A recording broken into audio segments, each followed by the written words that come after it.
que esto ya terminó, pues. No, claro. Ahí está, bueno. Entonces escuchamos a la doctora Suyapa Sosa, que yo no sé cómo esa mezcla de sentimientos y sensaciones que usted tiene, preocupación por un lado, enfado por otro, decepción, frustración y alegría también, doctora, que usted irradia, mire esa simpatía única suya. Sí, antes de empezar, licenciado Melgar, me uno al reconocimiento que recibió. Mire, es que esta ya no es una labor, es un compromiso lo que usted tiene, un compromiso tan humano, tan de adentro, que ya la doble mascarilla es un protocolo de manejo de Honduras, es un protocolo de tratamiento, ya debería de llamarse doble mascarilla Melgar, porque si hay algo que ha ayudado en este país a no tener mayor cantidad de casos, es esa insistencia de su noticiero en usar la doble mascarilla, que eso no para. Y no es que soy arrastrada ni boba, pero la realidad es eso. Mire lo que estamos viviendo en otras partes del mundo, que eso ya se está retomando, algo que en este país, por esa insistencia suya, pues es muy vigente y debe de seguir así. Muchas gracias, doctora. Vamos a seguir los viernes, doctora. No es fácil, porque COVID va a haber. Sí. Nosotros siempre estamos recibiendo, y este programa debe de servir también para que los hospitales regionales se vayan empoderando, porque la verdad es que el tórax no va a volver a ser un hospital 100% COVID, donde antes teníamos casi 160 camas, sino que vamos a tener una cantidad siempre, pero estamos viviendo y estamos recibiendo pacientes con otras patologías muy graves, siempre estamos recibiendo patologías con COVID. En este momento yo hablaba justo con la directora hace poco, inclusive con otros colegas, que nosotros, aparte de COVID en mi sala, lo que más estoy recibiendo es cáncer de pulmón, tuberculosis y tromboembolismo pulmonar asociado o no a secuelas de COVID. Entonces, usted mira que los hospitales no van a volver a cerrarse, porque le tenemos que dar respuesta a todas esas enfermedades que han estado guardadas prácticamente 2 años y que ahorita están, pero saliendo de una cantidad exagerada. Hace poco hablaba con alguien de laboratorio que solamente en estos días hemos hecho un diagnóstico en mi sala de 15 pacientes con tuberculosis, que mi sala no debería de recibirlos porque hay una sala específicamente para ello, pero también hemos tenido más de 14 pacientes con cáncer de pulmón en menos de 2 semanas. Y esto es sumamente es trágico, porque los estamos recibiendo muy tardíamente y porque el tórax, y nuevamente yo voy con la cantaleta de la denuncia, ¿verdad? Y el reclamo, en 2 años no ha podido conseguir para hacer las pruebas de tuberculosis, cuando esto es una humillación, que el primer hospital de referencia para tuberculosis tenga que pedir limosna a que otros laboratorios le hagan la prueba de tuberculosis ahora. Doctora, usted tenía un par de casos que presentarnos y compartir con nuestros amables televidentes de pacientes COVID. Sí. Uno de ellos, bueno, por ejemplo, esta es la que se mira casi un pulmón blanco, es una paciente que tuvo COVID, que no se quiso vacunar y que estuvo en su casa prácticamente durante toda esta pandemia, y lo que ustedes pueden ver es un cáncer de pulmón, una paciente con un cáncer de pulmón en un estadio sumamente avanzado. Y el otro caso que vemos es de un hombre de 45 años que estuvo también 8 meses guardado en su casa, que también tuvo antecedente de COVID, que tampoco estuvo vacunado en una forma completa, y que nos llega a nosotros el día de ayer con un estridor laringio, un paciente que le costaba muchísimo respirar, y ya el día de ayer pues le hicimos en conjunto con radiología intervencionista del hospital, la doctora Sandra Vivas y la doctora Ana Betanco, la biopsia de una glándula suprarrenal, y ya el día de hoy patología, la doctora Portillo y la doctora Xiomara Tejada nos dieron el reporte de que es un cáncer de pulmón. Esto es un caso sumamente dramático, ¿verdad? Un paciente joven con un estadio terminal de un cáncer, igual el otro paciente. Estos son los casos que estamos viendo en este momento, pacientes muy graves que han tenido COVID, que no se han querido vacunar. Y mire en los estadios en que nos están llegando. Sí. Y también, por otro lado, pues tenemos otros pacientes no tan dramáticos, por lo menos en la parte del pronóstico, sino que este paciente es un paciente joven con un antecedente de una tuberculosis. Miren ustedes el pulmón izquierdo cómo está destruido completamente.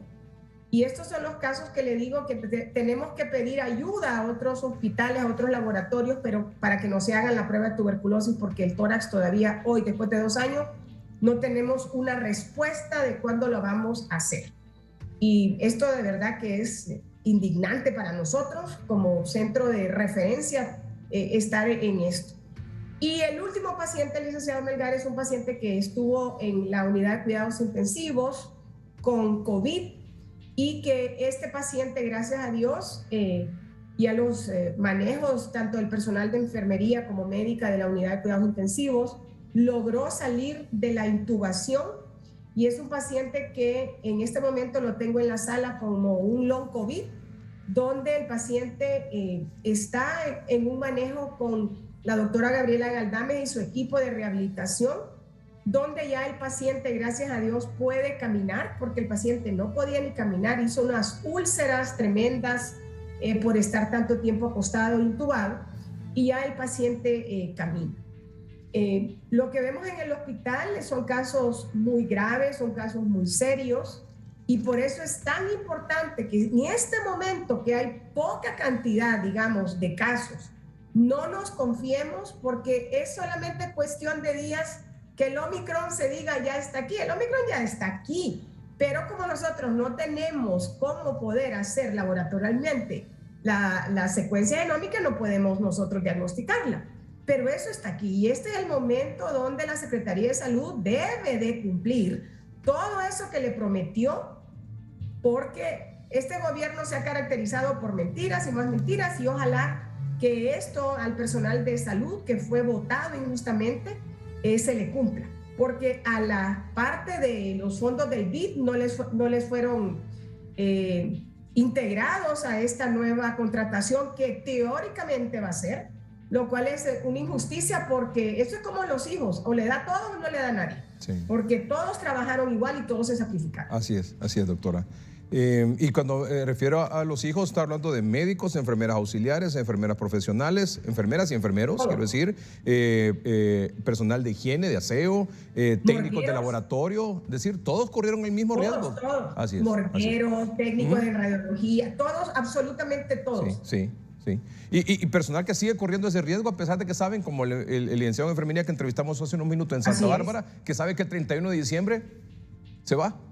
Así está todo. O sea, mire, que a veces la gente se confía, que cree que ya les dieron a tol con el dedo, y mucha gente que ya les prometieron que están en la planilla 121 y que políticamente ya están adentro. Miren, la realidad es que mientras no tengan el acuerdo firmado, claro, pues imagínese, no hay nada, pues imagínese, doctora Sosa, que esto lo aprobaron en junio de 2020 y a estas alturas estamos con esta carrera. Entonces, si los hubieran querido contratar, se los hubieran dado, como usted dice, desde esa fecha. No es que ahora se lo quieren dejar el tamal al otro gobierno que no tiene la culpa, ¿verdad? Así es. Y lo que usted decía, doctora, los casos que hemos visto de personas de pacientes no vacunados.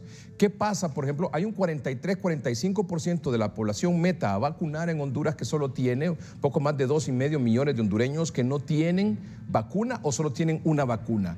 ¿Qué les dice a usted a esas personas en el dado caso? Bueno, aquí tenemos la Delta. Usted dice que Omicron es muy probable que ya esté aquí. ¿Cuál es el riesgo que tienen esas personas que no tienen vacuna o solo tienen una, doctora? El riesgo es ser parte de esa estadística que estamos presentando de pacientes que tienen enfermedades muy graves y que pueden fallecer. El COVID no es broma, es un enemigo que ya tuvimos un pulso con él en estos casi 2 años, que ya hemos aprendido muchísimas cosas, pero que en ningún momento podemos bajar la guardia. Los que no se han vacunado deben de vacunarse, los que solo tienen 2 dosis deben de ir a correr por la tercera. Es una necesidad, porque es de las pocas herramientas que nosotros tenemos junto con las mascarillas doble mascarilla Melgar, porque después tenemos muy poquito para dar en este momento. Así es. Doctora, y he estado leyendo mucho y he llegado a la conclusión.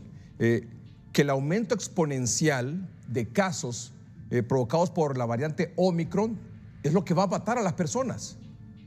Fíjese que lo que se dice es que, y es cierto, la sintomatología es más larvada, no es como la típica que habíamos estado viendo y es muy contagiosa. Esto va a hacer que van a haber mayor cantidad de casos y obviamente si hay mayor cantidad de casos, va a haber mayor cantidad de muertos en el sentido de que va a afectar a gente que tiene comorbilidades y no solamente la gente con comorbilidades. Sí. Y si tenemos nosotros unidades de salud tan, digamos, débiles como las que hemos tenido, la mortalidad va a ser una realidad altísima, triajes cerrados donde no se está fortaleciendo, hay tanta irregularidad con la vacunación. Entonces, miren, no tenemos tocilizumab, no sabemos si para cuándo va a venir del otro año. Entonces, todo esto suma que la prevención y la responsabilidad individual es las herramientas que nosotros tenemos para nosotros poder defendernos. Absolutamente. Le comparto una información que salió publicada hoy en este prestigioso diario londinense, el Financial Times. Oiga lo que dice: no hay evidencia de Omicron sea menos grave que Delta, dicen los investigadores del Reino Unido. Voy a leerle 4 párrafos rapidito. Los casos de COVID-19 en el Reino Unido superaron los 93,000 para alcanzar un récord por tercer día consecutivo el viernes, es decir, hoy, ya que los investigadores advirtieron que no había evidencia de que Omicron fuera más leve que la variante Delta. La investigación del Imperial College London, que analizó los datos de infección del Reino Unido, arroja dudas sobre las esperanzas de algunos expertos basados en informes de médicos en Sudáfrica de que un cambio en la virulencia de la nueva variante limitaría la presión sobre los sistemas de salud. El sábado, es decir, mañana, se llevará a cabo una reunión de emergencia de ministros para examinar los últimos datos de Omicron, que un miembro del gobierno describió como bastante sombrío. Otro describió la amenaza de la variante como potencialmente bastante aterradora. Y destaco este dato: las inyecciones de refuerzo del coronavirus podrían proporcionar aproximadamente un 85% de protección contra enfermedades graves causadas por Omicron y más del 90% de protección contra la muerte 60 días después de su administración, también encontró el estudio. Doctora. Esto es, mire, es que yo no entiendo por qué aquí no se hace caso de esas investigaciones a nivel mundial que son de gente experta. Vaya, digamos, no le creen a uno porque uno es de aquí y porque uno lo dice, no lo hacen solamente por capricho de la gente. Pero está usted hablando y leyendo cosas mundiales, internacionales con una base científica. Y todavía aquí los científicos locales nuestros no quieren hacer caso. Que aparte de eso han demostrado una total incapacidad durante todo el manejo de la pandemia y lo siguen demostrando. Sí. Sí, fíjese que por la necesidad nuestra aquí, suya, nuestra, de todo el equipo de consultoría y asesores del noticiero que nos han apoyado durante esta pandemia, estuvimos insistiendo que de los 6 meses bajaran la dosis de refuerzo a 4 meses. Después de la segunda, bueno, lo hicieron, pero solo para los mayores de 50 años, cuando ya hoy tenemos personas con 2 dosis que responsablemente tienen sus 2 dosis arriba de 18 años, después de 4 meses, y ya comenzaron a bajar los anticuerpos. La protección generada por la vacuna. Entonces, ¿cuál es el problema? Si dicen que tienen suficiente vacuna, si además esa vacuna o pierde su vida útil o se vence, o hay lugares donde no está llegando mucho la población, ¿cuál es el problema de aplicarle la dosis de refuerzo a una persona arriba de 18 años que ya tiene 4 meses con la segunda dosis, doctora?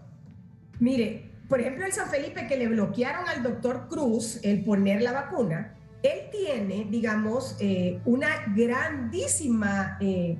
como no hay excusa, razón para vacunar. El Hospital General San Felipe recibe la mayor cantidad de pacientes con cáncer a nivel de toda Honduras de una forma, digamos, gratuita. De por sí, independientemente de la edad, el paciente con cáncer es una persona inmunocomprometida que debe de ser vacunada. Entonces, es algo inaudito que estas cosas no se hagan. La población joven también tiene que ser vacunada porque igual está expuesta. El Omicron es sumamente contagiante, no va a estar viendo si yo tengo 17 años o yo tengo 47, sino que les va a dar parejito a todos. Y la gente joven, pues ahorita con esto de la Navidad, usted sabe, vienen muchos amigos del extranjero, van a andar en la parranda. Entonces, tenemos más que nunca en este momento, con ese caos de Palmerola también, que estar vacunando masivamente a toda la población. Sí, así es. Solo para cerrar, doctora, hoy estuve en un lugar, en un centro de vacunación, y le pregunto yo al personal que estaba vacunando, si una persona menor de 50 años, que ya pasaron 4 meses y tiene 2 dosis, y viene a pedir la dosis de refuerzo, ¿se la aplican? ¿Sabe qué me dijeron, doctor? ¿Que no? No, me dijeron que sí. Entonces, ¿que sí? Sí, entonces lo que quiero yo, no voy a revelar el lugar, ni el nombre de la licenciada, no lo voy a revelar porque no quiero meterle en problemas, pero me alegró tanto, porque estuve conversando con ellos y me dijeron, mire que la población está lo mismo que me dijo usted, yo me quedé tan satisfecho y dije, bueno, hay unos lineamientos que dicen lo contrario, pero ellas están haciendo lo correcto, ¿verdad? Pero ella sí, mire, pero ha de ser porque lo mira. Ah, pues tal vez.